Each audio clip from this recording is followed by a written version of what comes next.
Walmart is in danger, and this time it feels different. In the second quarter of 2025, the company brought in about $177 billion in revenue. But profits fell short, squeezed by tariffs and rising costs. For the first time in years, the world's biggest retailer began showing signs of fatigue. Across America, shoppers are visiting less often. Only about 1/3 of regular customers now walk through those sliding doors more than 4 times a month. Shelves sit half empty. Prices rise faster than promises. And the old comfort of always low prices feels like it's fading into memory. How did a symbol of American convenience end up here? What are the real reasons behind this slowdown? How will families be affected? And what is Walmart doing to stop the slide before it becomes something worse? Stay with us until the end, because this isn't just about Walmart, it's about our economy and the dinner table waiting in your own home. One rotten trust when freshness turned sour. The decline did not begin with prices, it began with smell.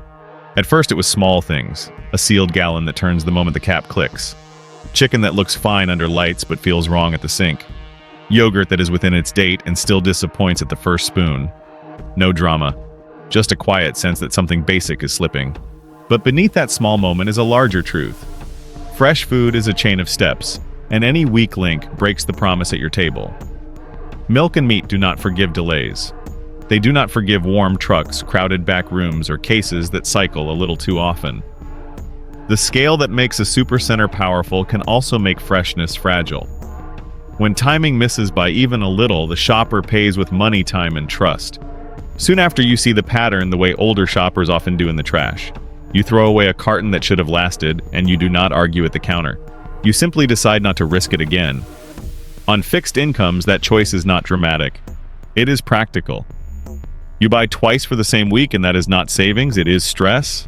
By then, the return trip has a cost. Not everyone can drive back for a refund. Not everyone wants the conversation. Many will just cross the store off their list for milk and meat and move on. The walk away is quiet, but it spreads. One bad week becomes a habit. One habit becomes a new routine at another store. That is how trust erodes in real life. Not with a headline, but with a series of small losses.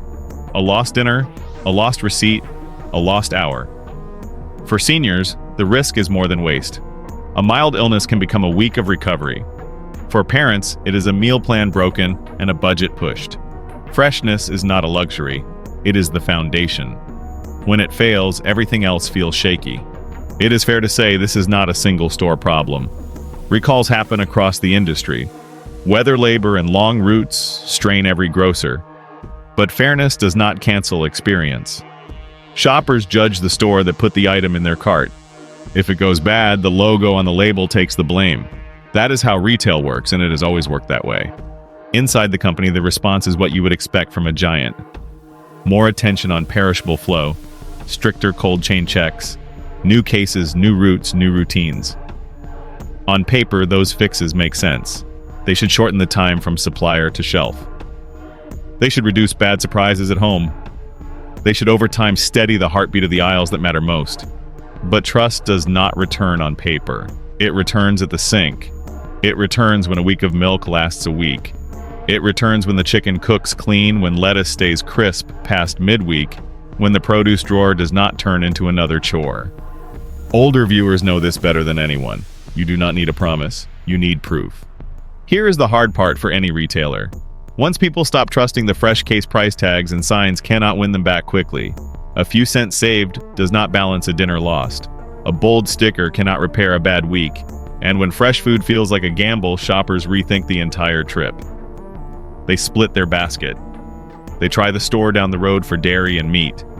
They save the supercenter for dry goods. The brand loses the most important part of the cart. So the question is not only is it cheap, the first question is will it last? If the answer is yes, price matters again. If the answer is no, nothing else does. Because when even milk cannot stay honest, every aisle becomes suspect, and that is where the real story begins. To the price illusion when cheap stops being cheap. It used to be cheap. Now it only looks that way. For years, Walmart meant comfort. $100 filled a cart and shoppers left feeling smart, not strained. In 2025, that same bill barely covers half, and the shock is hitting those who depend on the store, the most retirees, working parents, families living paycheck to paycheck. The numbers are clear. Aldi beats Walmart on more than 70% of grocery staples. Regional stores like H-E-B and Kroger now undercut them by 10 to 15% on milk, eggs, and fresh produce. Even bulk stores like Costco, once thought too expensive for the working class, have pulled ahead in both value and consistency. Nielsen data shows Walmart has already lost roughly 6% of its low-income shoppers this year. The image of America's lowest price has quietly broken. Shoppers feel it long before they read a report. They feel it at the register when the total flashes higher than it used to. They feel it in the fridge when groceries run out before the next payday.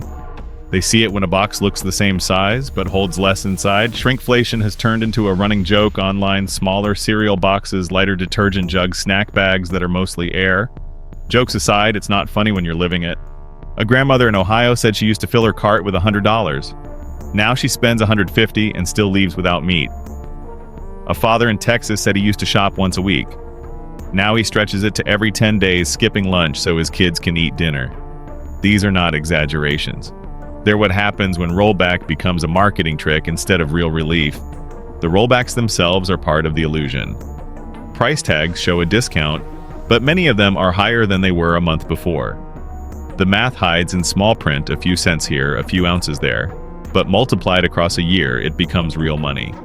It's one more cut against people already paying more for rent, gas, and medical bills. When life gets expensive everywhere else, a store that used to offer breathing room now takes that breath away. And then there's the feeling that comes after every receipt. People stand in parking lots doing the math, wondering how they spent so much on so little. Some even take photos of old receipts to prove to themselves that the numbers changed, that they're not imagining it. They're not. The average grocery bill at Walmart has risen about 18% since 2022, faster than the national average of 12%. Yet incomes for the bottom half of earners haven't kept up. Every trip feels heavier, not because of the bags, but because of what they represent: another week of stretching, another round of trade-offs. For decades, Walmart sold more than goods. It sold a sense of control, the feeling that you could walk in with a plan and walk out secure. Now that feeling is gone. The prices still promise comfort, but the total at checkout tells another story. When cheap stops meaning fair, it's not a bargain anymore. It's another burden added to a life already too expensive to carry. 3. The human void when service disappears. If prices go up, you'd expect at least the service to make up for it, right? Sadly, that's not the case. In fact, it's colder than ever. I stopped by a Walmart last week. The lights were bright, the aisles were wide, and yet it felt empty. No one greeted me at the entrance. The self-checkout lines blinked like airport kiosks, half the machines frozen. A woman in her 60s stood by her cart waiting for help. No one came. She sighed, stared at the screen again, and tried to scan her milk for the third time.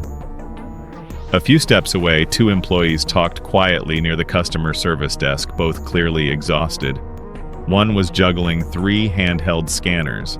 The other looked like she hadn't smiled all day. This is what shopping feels like now. Not chaotic, just hollow. You hear the hum of refrigerators, the beep of scanners, but no real voices anymore. For older people, that silence cuts deep. Walmart used to be a place where retirees chatted with greeters, where someone would help you reach the top shelf or check a coupon without rolling their eyes. Today, even finding someone to unlock a medicine cabinet can take 10 minutes. Across the country, that story repeats itself. Internal data leaked to the Wall Street Journal earlier this year showed Walmart cutting around 10,000 service roles nationwide, replacing them with automation. They call it efficiency. But shoppers feel it differently, not as progress, but as absence. The Ipsos survey from mid-year ranked Walmart last among major U.S. retailers in customer service satisfaction. Complaint filings to the Better Business Bureau have climbed more than 20% in just 12 months, with the top issue being the same everywhere: no one around to help. You can see the toll in small things. A locked cabinet of cold medicine that takes forever to open. A line of seniors waiting for a price check while the only associate available is miles down another aisle. Even those who still work there admit it's too much. One cashier on Reddit wrote, "They want one of us to cover 3 departments. I just keep walking and hope people stop asking." Service used to be Walmart's hidden strength. It wasn't fancy, no one expected white glove treatment, but it was human. The greeter by the door, the small talk at checkout, the nod from the stalker who helped you lift a heavy box. These moments mattered more than Walmart ever realized. They made people feel seen. They made long days just a little easier. Now everything feels transactional. You do the scanning, the bagging, the waiting. You talk to machines, not people.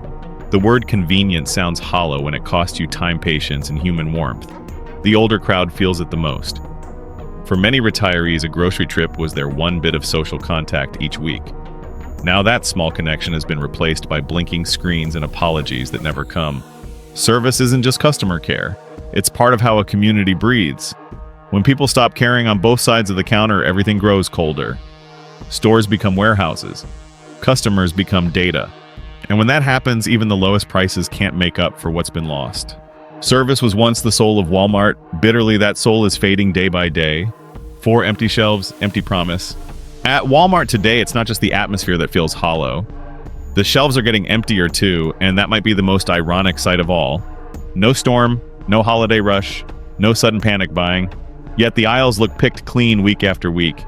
You go in for milk, paper towels, or cat food and walk out shaking your head. It looks random, but it isn't.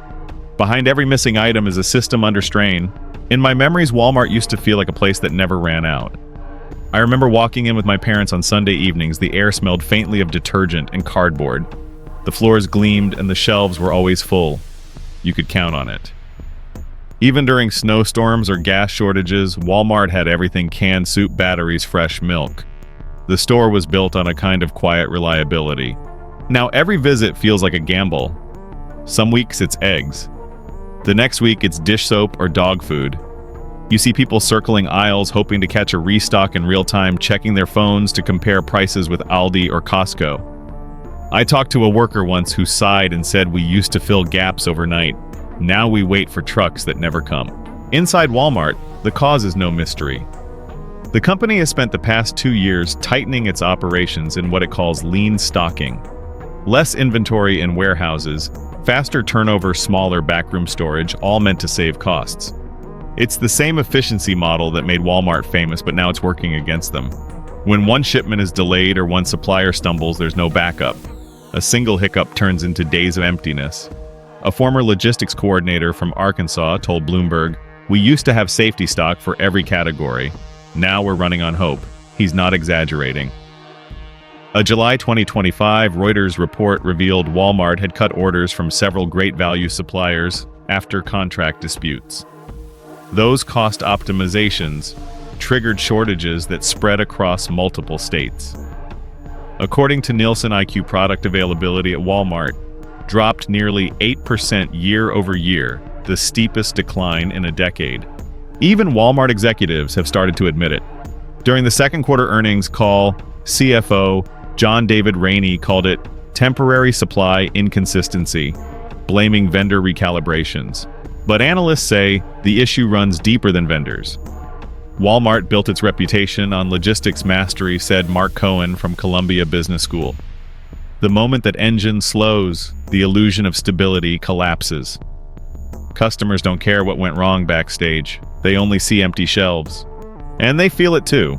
I met a retired couple in Ohio. They drive 40 minutes every week to their local store. "Used to be you could do your whole list here," the husband said. Now it's a scavenger hunt. In Kentucky, a mother of 2 told me she's had to split her grocery trips across 3 different stores. "We're not being picky," she said. "We're just trying to eat." That's the quiet damage Walmart doesn't track, not just lost sales, but lost confidence. When people can't trust a store to have basics, they stop making it part of their routine. They adapt and they don't come back. You can refill a truck, you can restock a shelf, you can even issue a press release promising improvement. But reliability, that invisible promise that kept families loyal for decades once broken, doesn't return easily. And Walmart's rhythm, the one I grew up trusting, is still offbeat now. 5, the great value collapse when cheap became costly. You might be thinking maybe Walmart is investing somewhere else so there's less focus on what's already working.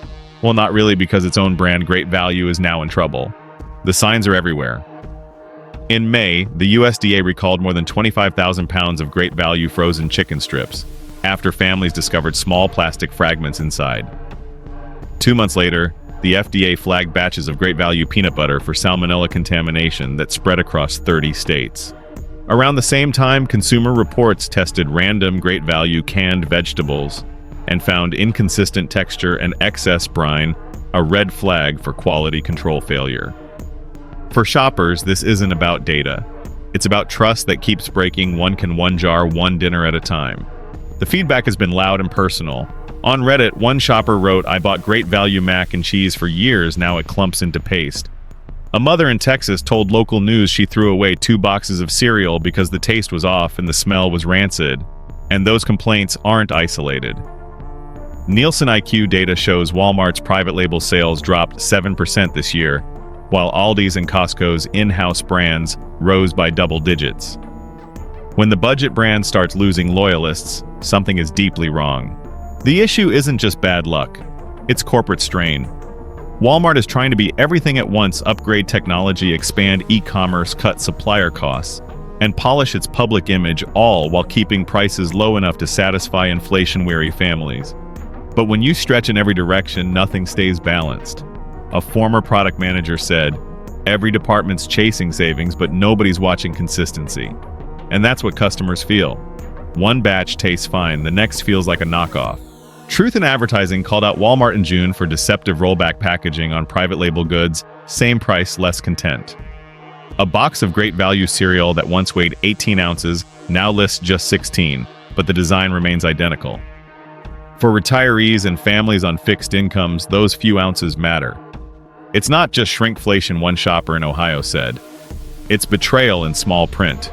For years, Great Value was more than a brand. It was a promise that even if times were tight, you could still feed your family decently without fear. Now that safety net feels threadbare, the biggest blow isn't financial. It's emotional. When people lose faith in what's supposed to be their fallback, it shakes their confidence in everything else Walmart sells. Experts warn the long-term impact could outlast this year's recalls. Retail analyst Mark Cohen puts it plainly. Once customers stop believing your house brand is safe, they stop believing you stand for anything. That's how a supermarket turns from a habit into a hassle. And yet this doesn't need to end in disaster. There's still room for Walmart or any retailer to rebuild. It starts with honesty, better inspection, clearer labeling, and more respect for the people who buy out of necessity, not convenience. The truth is simple: saving money only matters when the product behind the price is still worth trusting. If you're shopping on a budget today, read the labels, check the recalls, and don't assume the cheapest is safest. Value isn't what's printed on a package. It's what's left after the promises wear off. 6. Walmart's response and what it could mean. Walmart surely knows its problems. They're doing something, but to know whether it's really working, we need to look closer. On paper, the company is moving fast. Automation is rolling out across 40 distribution centers. Store layouts are being redesigned. Billions are flowing into artificial intelligence tools that promise to predict demand, restock shelves, and track inventory in real time. The idea is clear: save money by becoming leaner, faster, more digital. It looks impressive. Walmart's online sales rose 22% this year. Efficiency per worker has improved by almost 10%. Executives say the company is modernizing for the next generation of retail. But behind those confident headlines lies a quieter truth. Every gain comes with a cost that's harder to measure. Since early this year, Walmart has closed more than 45 underperforming stores and cut roughly 10,000 in-store roles. Many of those workers weren't replaced. They were absorbed by machines. Self-checkout kiosks now outnumber human cashiers in most locations. AI scanners monitor stock levels, but not customer experience. The stores are cleaner, quieter, and somehow colder. To a visitor, the change feels subtle but real. Fewer employees mean fewer greetings, fewer conversations, fewer people to ask when something's missing. For older shoppers, that absence hits harder than any price increase. One Florida retiree put it simply, "The store feels smart but not friendly." Economically, it makes sense. Labor costs have risen 12% since the pandemic. Tariffs and logistics fees are eating into margins. Automating shelves and replacing staff looks like the logical way to stay afloat. And in the short term, it works. Quarterly profit margins ticked up slightly after automation started. Investors cheer. The numbers look healthy. But long-term analysts aren't so sure. "You can't automate trust," said Mark Cohen, a retail professor at Columbia. "If the store becomes a machine, customers stop feeling connected to it." Walmart's biggest strength was never technology. It was reliability, the sense that you could always find help, value, and a little human touch under one roof. Strip that away, and what's left is efficiency without loyalty. The company insists it's investing in the future. By 2026, Walmart plans to spend $2.5 billion on robotics and smart store systems. They're testing AI chat assistants, delivery drones, and virtual reality layouts for online shoppers. It's bold, but also risky. If automation keeps replacing human contact, Walmart may win on cost and lose on connection. Every great retailer faces this choice: eventually chase numbers or nurture people. For decades, Walmart did both. It delivered low prices without losing the feeling of community. Now, as machines hum and screens glow, that balance looks fragile. This isn't a story about failure, it's about direction. Walmart isn't collapsing, it's evolving, and evolution can be painful. The question is whether it's evolving towards strength or towards silence. In the end, progress isn't just about keeping up with Amazon. It's about keeping faith with the people who made Walmart what it was. If the company can balance technology with trust, efficiency with empathy, it might still turn this around. But if not, all the algorithms in the world won't fix what customers no longer feel. 7. Beyond Walmart, what this collapse says about us. At some point, this stops being just about Walmart. It becomes a mirror showing what's happening to America itself. Across the country, the same signs keep appearing. Empty storefronts where crowds once gathered. Quiet towns with one grocery left open, if any. Lines at food banks growing longer while checkout lines grow shorter. It's not just a business story anymore. It's a reflection of how fragile the everyday has become.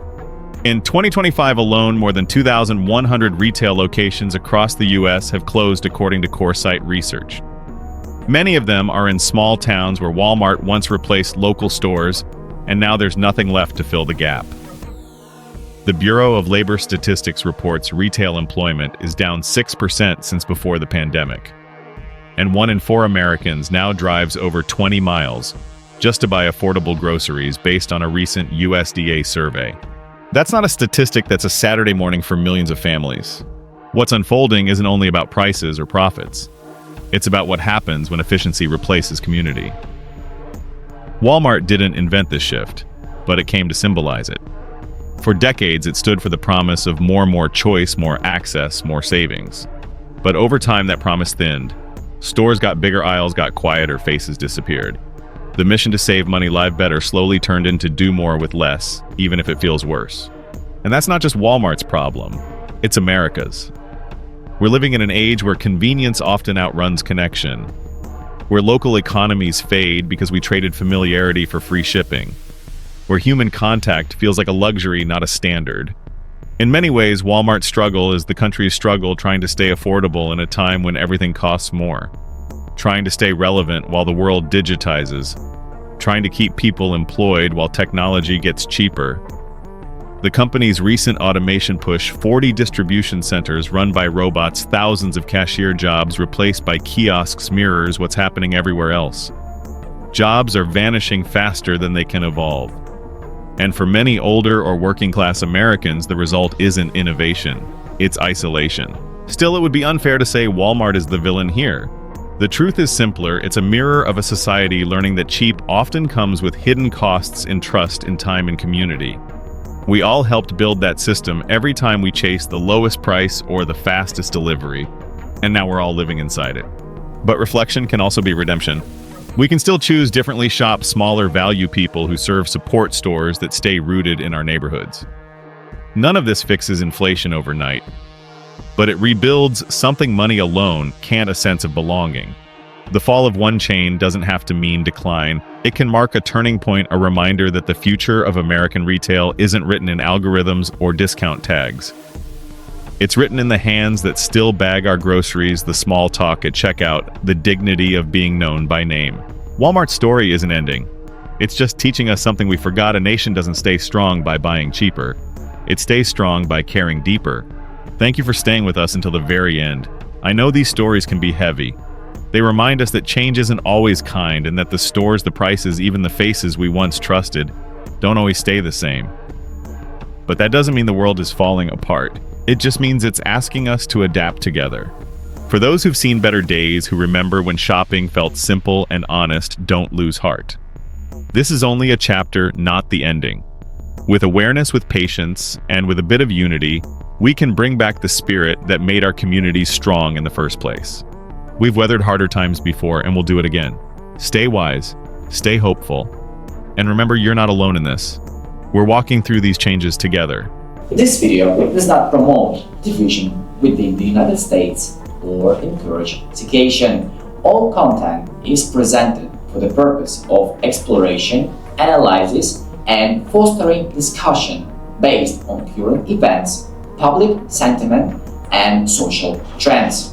We fully respect the United States Constitution and all federal regulations. If today's analysis made you think, drop a comment so we can keep the conversations going. And don't forget to like, subscribe, and hit the bell so you will never miss our next independent deep dive.